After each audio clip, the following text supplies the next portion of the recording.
So we are going to be separating our chickens from our waterfowl. So our geese and Muscovy ducks are currently housed with our laying hens, and we are changing that up, which is good because it's been a little bit complicated. So I'm going to go over the reasons why we decided to separate our waterfowl and our laying hens.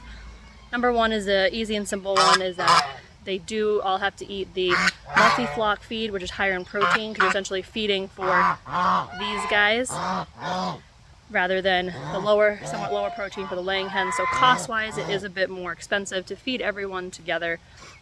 So, and those are also vitamins and minerals that the ducks need in higher amounts that the chickens do not. So you do have to make sure you're feeding to your waterfowl, not your chickens. The chickens can be on the multi-flock or the waterfowl feed with usually no problem, depending on the brand.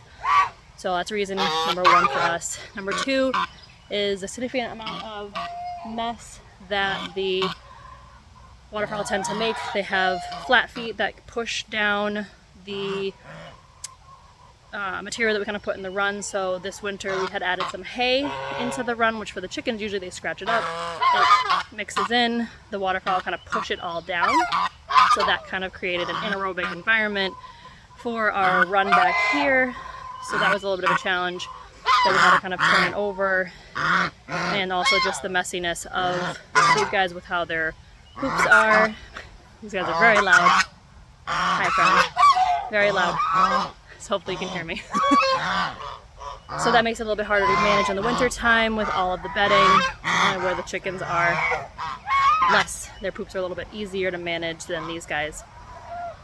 So that's reason number two. Reason number three is that the chickens have kind of picked up some bad habits from the ducks. So the ducks lay their eggs on the ground because they don't roost. So when there's not enough nest boxes or they're full, you know, the chickens see duck eggs on the ground, they go, oh, I can lay here. So we've noticed that our chickens have been laying more on the ground, which from a cleanliness standpoint makes it a lot more difficult for, you know, cleaning the eggs, things like that. So we have found that to be a little bit of a challenge with these birds. So that's another reason why we are separating them. So it's a little bit easier to manage in that sense. So we're hoping that things will be a little bit better off with that.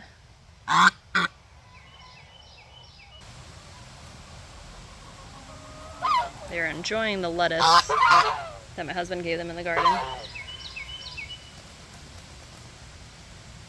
And also from a rotational grazing standpoint, which we're trying to get more into regenerative practices, it's almost better to have them separate because they do kind of two different things in the environment. So don't mind the gross wheelbarrow we have to move. The ducks will kind of use their beaks and kind of aerate the soil in a more side-to-side motion. They don't do a lot of digging and scratching. The fence is not on also. So where the chickens do more of a scratching motion, so they kind of turn the soil over. So it's almost kind of nice to run them separately. So, you know, if you do the poultry or the waterfowl first, they kind of will smush down things, gently go through the grass that way, but then you bring the chickens in afterwards and they can kind of scratch up the grass that they kind of push down, helping aerate the soil a little bit more for rotational style grazing, which in the long term makes the grass healthier and then makes your pastures more nutrient dense, which is what we want for our goats. So they are having a ball in the little garden. So those are just reasons as to why we have separated our poultry. So messiness, feeding different foods, and laying eggs on the ground are kind of the three biggest ones as to why we're separating them. So hopefully they'll be easier to manage for us. So stay tuned and we'll show you kind of what we did for that setup.